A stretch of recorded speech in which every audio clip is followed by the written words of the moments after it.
That was one of the best performances from Manchester United in a long time. And whilst I'm aware that this was only against Palace in the Carabao Cup, the performance of the side was too good to not speak about. The setup from Erik ten Hag was perfect, especially in the first half. It was completely fluid, shifting between a 3-2-5, 2-3-5 and 3-1-6, as we saw largely in pre-season and in the opening games. What was most impressive though was the constant rotations between the players in these positions. Sometimes Casemiro would drop amongst the centre-backs to form a back three, other times it would be Amrabat or Dalot, and all three could be seen in the pivot as well as players like Mount and Mejbri. Martial would be dropping into deeper areas to help overload the opposition, and this constant movement between the players was causing major problems for Palace's 4-4-2.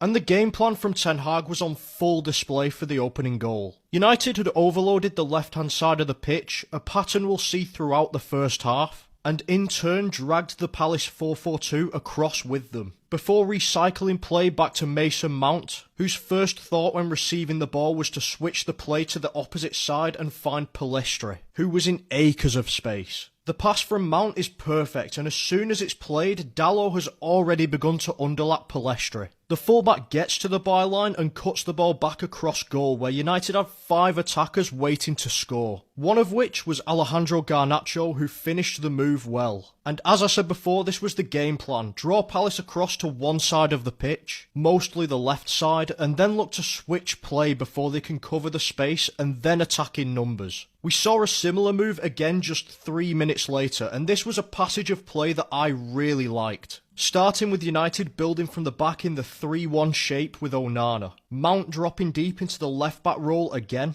and you can see that he's waiting to switch the play to Dalot again. But just before he does, you'll notice a slight movement from Pellistri inside, dragging Tyreek Mitchell with him and opening the space for Dalot. Similarly with the opening goal, Dalot started the move in a similar position. Another aspect of United's play that I really enjoyed watching was the pressing. It was the best that I've seen United in terms of being a cohesive pressing unit under Ten Hag as a whole. Every single player was committed to the press, and it gave United total control of the game. Anytime Palace had the ball, United would force them backwards and then into playing long as a result. Even on the rare occasion that Palace broke through the United initial press, the work rate of the players allowed them to recover and prevent Palace from moving up the pitch, as you can see here with Mason Mount. And the pressing is what led to the second goal, with Garnacho winning possession high for the side. The Argentine's work rate was exceptional all game, and he won possession back after a loose pass before playing in Mount, who excellently found Pellistri, who was unfortunate not to score himself. And the resulting corner provided the second goal of the night, with Casemiro converting once again from a set piece. After the goal, United continued to press extremely well, and were constantly looking to switch the play to the right-hand side through Mount, Amrabat and Casemiro. In the second half, Palace had switched to a back 5 in order to deal with United's switches of play. And it worked pretty well for them, although the game was over at this point. United had total control, and the move for the third goal was phenomenal. Drawing in the Palace high press and then cutting through it with an unbelievable pass from Varane to find Lindelof in space. United worked the move really well, interchanging quickly between the Palace players. Martial and Garnacho had switched positions, and after picking up the second ball, Casemiro's perfect cross picked out Martial at the back post, who matched it with a top finish, with United once again demonstrating how to play through a press, move up the pitch as an attacking unit, rotate with one another and finish off the move with a goal. The performance was top draw from the side, total control in the game. It was a near perfect team performance both in and out of possession, and I'm sure that Erik ten Hag will be more than pleased with it.